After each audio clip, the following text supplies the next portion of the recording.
Who was the big person the last year that was like everyone was talking about? Andrew Tate. Yeah, I mean, Andrew messaged me a little over a year ago. He started messaging me and saying, "Hey, man, I want to come on your podcast." He wasn't that famous. I mean, this is before. He's the most famous person in the world last August. Yeah. He accelerated his growth curve. Yes. Like if you look on So Google Trends, this is like the previous September to that August. He and I start messaging on social media on Instagram. We go back and forth, and I remember messaging. Dan Bilzerian asked me to come over and play paintball at his house one day. Bilzerian's house. Bilzerian lives here in Vegas. And so I go to his house, and on the way over, or before I go over there, I'm like, "Hey man, I was just wondering, have you heard of Andrew Tate?" And he had never heard of Andrew Tate at this point. And I was like, "Yeah, he's doing this thing. They run like a cam house in Romania, blah, blah, blah." He said, "Oh, that's really interesting, whatever." But he had no idea who he was. And then Andrew would ask me about Bilzerian, and I would be like, "Hey, I just want to let you know, blah, blah." I'm not going to tell you exactly what I said because they're both my friends, but we would go back and forth and we would have these conversations. Then I had planned for, then Andrew and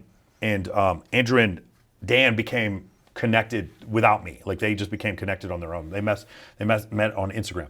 Then Andrew told me, he's like, "I'm not coming to the States." It's like, "I'm sorry, I'm just, for whatever reason, I don't know why." He's like, "I'm not coming to the US. I was like, "Okay, cool." And then he said, "I can't come, but I have a buddy named Justin Waller, who's one of my business partners. Can you interview him?" So I interviewed Justin. Me and Justin become really good friends. Justin's from Louisiana. I'm from Texas. And then Justin goes and does Rollo Tomasi's show. And then Rollo sees my stuff. He goes, "Okay, I want to come and do your podcast too." So Rollo does my podcast. Immediately we hit it off and we started a show together. So I'm doing a show with Rollo Tomasi because Andrew Tate introduced us. That's essentially what's going on. As far as the Andrew Tate, the question people need to ask themselves is, why did he grow so fast? And I don't mean like what technique did he use. What I mean is, what void was there that allowed somebody to become that prevalent so quickly? When someone becomes that popular, that means someone's need wasn't being met. Do you understand? When something becomes that popular, that means there was a group of people that did not feel they were being heard. The 2008 election with Barack Obama, African Americans came out and voted in record numbers, and 95% of African Americans who voted for Barack Obama. During the 2016 election with Donald Trump got like coal manufacturers and coal miners in West Virginia felt like they weren't being heard, and they voted for Donald Trump in record numbers. He found a group of people that were not being heard, and then once they were being heard, they acted in mass. Andrew Tate did the same thing. Who are those men? Remember I said a third of men under the age of 30 are having no sex? Mm-hmm. Remember those guys? The problem is the other side, like especially like the left or certain feminists are like, "Well, they don't matter." I'm like, okay, that's fine that you don't think they matter, but they can still vote. They still have some money. Right. They still can take some action. They can get you banned on social media. For sure. So where did you think these men came from? And then they see Andrew Tate and they're surprised. I'm like, no, there's this huge group of men you just forgot. You're like most women, when there's a guy behind the cash register at Walmart, and he's like a 5'5" Hispanic guy or Filipino, women don't look at him and say he's ugly. Women don't even fucking see him. They don't even see that he exists. These men were just being completely and totally ignored in their family, in education, with their job, and with their dating. They were completely being ignored.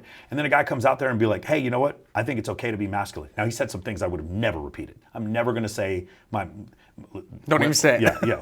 My mother's no one's property, right? Stuff like that. Like, there's something he said that especially once he started making like $1 million a month from War Room, I would have taken a lot of the stuff he was doing. If I had been his lawyer, I would have been like, "Hey man, some of these course stuff that you say, you got to get rid of this." I'm not going to tell you I'm like close friends with Andrew. I don't know him that well. But what I do know is that as an orator, he was probably the best communicator. In a short amount of time, he was the best communicator I'd ever seen of communicating a certain idea. And the more you listen to him, the less radical he sounded. The less you listen to him, the shorter versions you listen to him, the more radical he sounded. And which is the perfect combination. It was the perfect combination. Every interview he did was the highest rated interview on whatever that channel was, right? He would break the net record for Nelk Boys, or he'd break the record for, what's the guy's name in England? Pierce Morgan. He'd get higher numbers than Kanye, right? And this guy wasn't even famous 6 months ago. The question you need to ask, because I don't know, I know he's under arrest now. I don't know if he's guilty or innocent. What I do know is that the people who don't like him need to ask yourself the question, why does he exist? Is it because all men are just misogynists? Is that why? Is that the simple, reductive answer, that men are just stupid, troglodyte misogynists? Or was there a group of men that nobody was listening to? And if you watch his content, he's operating from this level of like anger and like antagonism, where he's communicating in this really interesting way. Yeah. And it's like, but the majority of the world operates from that place. Yeah. They're in this like frustrated anger way, and so he's speaking to them in that way that they're like, I haven't been spoken to this, right? Yeah. And so that's the other thing, is like people either hate it or they gravitate to it because it's resonating with how they feel. Thanks for checking out this short clip from the full podcast I did. If you want to see another clip, go ahead and click the link right here. Or if you want to see the full podcast, you can click the link right here and check it out.